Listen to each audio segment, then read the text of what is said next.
We keep the flow in the pipe. We keep the flow in the pipe. Just keep the flow in the pipe. If we can do that, maybe we can control the virus.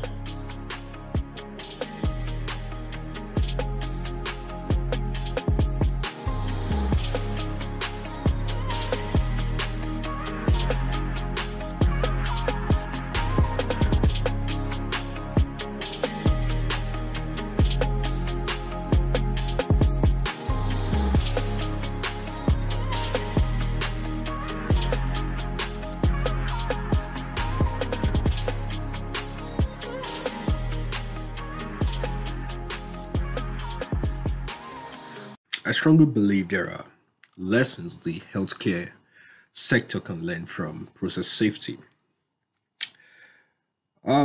We all know the statistics, and it's not really good at the moment. Getting to 95 million as of the 16th of January. Recovery rate is high, but we still need to do more considering the trend the virus is taking. We need to work collectively across all industries and how we can stop the spread of this virus. And that's what part of the motivation for doing this video. Now, firstly, let's look at what exactly is happening in the healthcare facility at the moment. Now, the typical scenario is we have a situation where there are people infected with the COVID virus. And this, if they are in a hospital, they are called patients. If they are in a care home, they are called residents. So it depends on where they are. And again, on the other hand, you have caregivers who, again, have to be protected from the virus. So there is always a daily interaction between these two people. So how can a caregiver interact with a patient with the virus and still be safe? You want a situation where this virus is contained. So this is where we'll find ourselves. If there is we have different rooms in a care facility. Let's say room A, B, C, D, E. If room C is infected with a virus, you want to contain this virus in room C until the infected person the infected person recovers, and you want to make sure it doesn't spread to B and to A and to D and to E.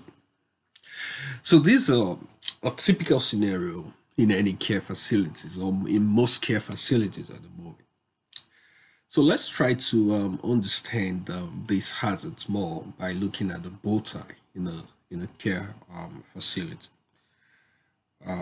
Now, for healthcare delivery, health workers delivering healthcare at this time. Now, these are typical bow tie for that. I believe everyone understands bow tie when it comes to fashion.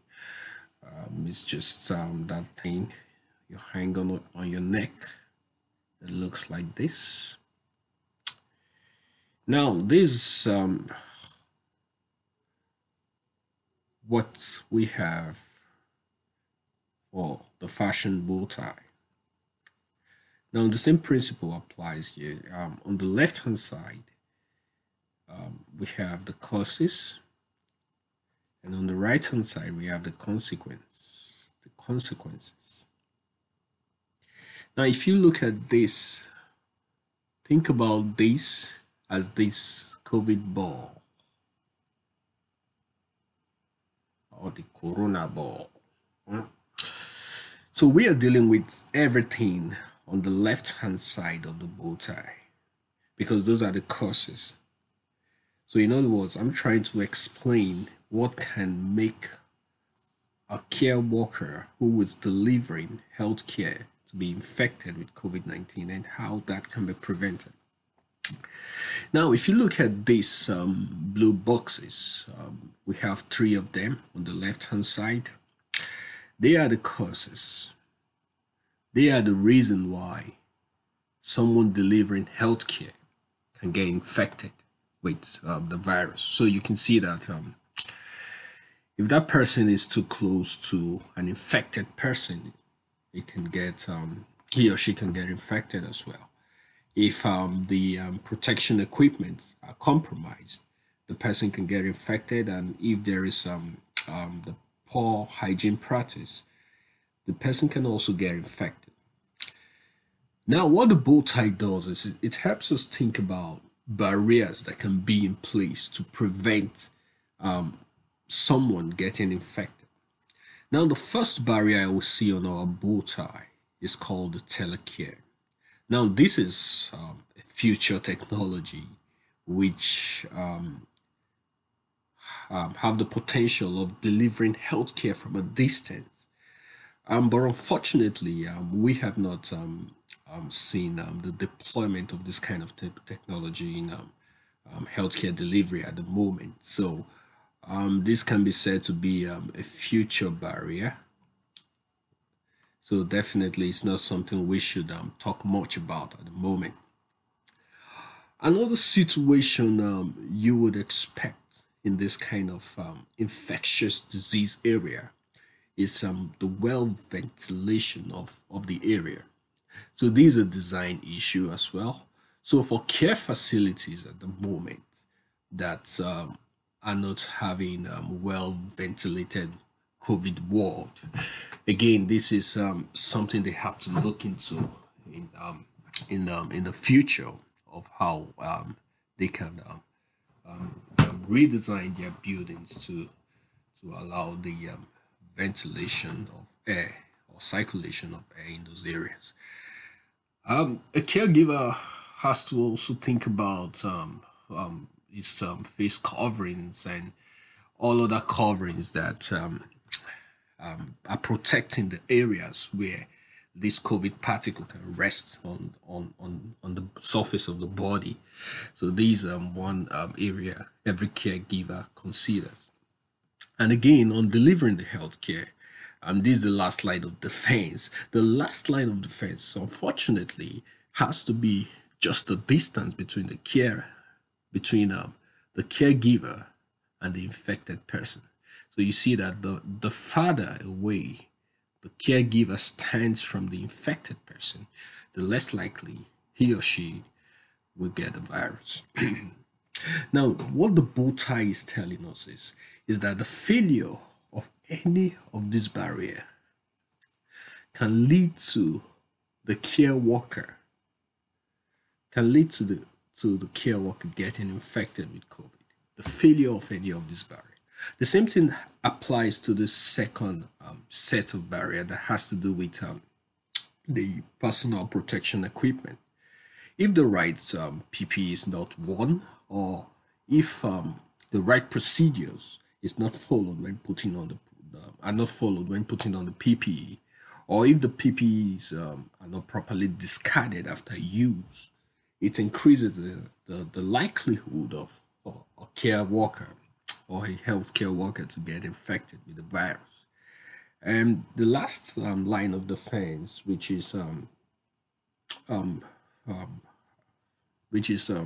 handling the personal hygiene, is it all has to do with the care worker taking maintaining good proper hygiene, following good scientific advice, and also from time to time carrying out self-assessment, because your mental health is connected to how you perform at work. And many care workers fail to understand this, that poor mental health can affect their overall self-awareness, and also how they deliver their work. Now, understanding this, let's see what really happens in the process safety industry. Now, for the process safety guys, that deals with hazardous materials, there are principles for handling this. These are the key principles. Number one, when dealing with highly hazardous materials, you always think about, okay, can I do without this process or without this kind of materials? In other words, can it be eliminated? Can the risks be eliminated? If not, can I reduce the likelihood of something going wrong when I put that process or that substance in use? Then the third thing we want to think about is, if I cannot reduce it, can I reduce the severity of something going wrong? Or can I reduce the kind of damage that can be done when something goes wrong? And if that's, there is nothing you can do, you're left with the consequence, which you have to think of how you can minimize at the end. So I look at these principles and I say, well, there is something the healthcare industry can certainly learn at this time from these principles that are often adopted in the process safety industry. Number one, you see elimination. Now, the question that process safety guys always ask is, can particular hazards or hazardous activities be designed out? These are the questions they ask. And the golden rule is this: for instance, if you can do something on offshore, on the onshore, why do it on the offshore? That is more dangerous. So you say, don't do anything offshore that can be done onshore. Now, what this means for care providers is this: that first of all, care providers have to identify the safety critical tasks, because safety critical tasks are those tasks that, if they fail, they can lead to the escalation of the virus, the spread of the virus. So on identifying these safety critical tasks, they can know exactly what they can avoid or what they need to do in order to minimize the risks of spread. So safety critical tasks are always associated with what they do. Like, for instance, the necessary daily care they deliver. These are safety critical tasks because these are things that bring them in contact with the people with the virus. And also the testing of both themselves and those who are affected with the virus, both the caregivers and the care receivers. These are also critical aspects that need to be examined, and other things like the daily cleaning of the healthcare facilities is also a very important safety critical task. And also proper communication during shift handover. This is not a time to omit information. This is a time to pass across the necessary message at every time. That a very clear communication mode is necessary to every worker at this time. So if the hazards cannot be designed out or eliminated, what we are left with is to reduce the likelihood. Now, the question process engineers or process safety engineers ask at this point is this: can the plant be designed so that it is inherently less likely to leak? So the goal of process safety guys, which my lecturers back then in school always say, is to keep the flow in the pipe. To keep the flow in the pipe. So this is what the process safety guys are considering every time. What is the best practice that can keep the flow in the pipe? Now, for a situation where we already have a room or one of the section of the care facilities. Let's say we have different section here, and you have one of these section already infected with the COVID virus. What you need to do is, how can we contain this virus in this room so that it doesn't spread to this other room, and in return spread to this room, or spread to the one to the right. So these are the kind of questions healthcare providers have to ask themselves. And again, this could also be associated with design problem, because how well the rooms are spaced from one another also can affect the spread of the virus. And again, the proper circulation of air it can also affect how the virus particles spread within the building. So if the likelihood of this virus cannot be reduced, we are left with reducing the severity. And for this particular cause, the process safety guys, what they think about is, how can the scale, intensity, or the duration and the potential for the escalation of the resident incident be minimized by design. Now, I know that the healthcare providers are waiting for the vaccine, which is expected to reduce the severity. But at the moment, there is something again that is very important to consider, and that is what I will call the contact time. If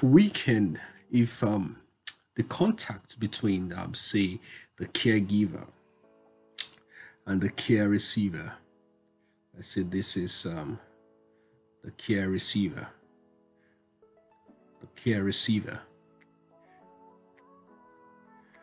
If the contact time, no, there's a bed, don't get this wrong, there's a bed. So let's say the contact time between this, on a normal day, let's say the caregiver spends 10 minutes in delivering health care.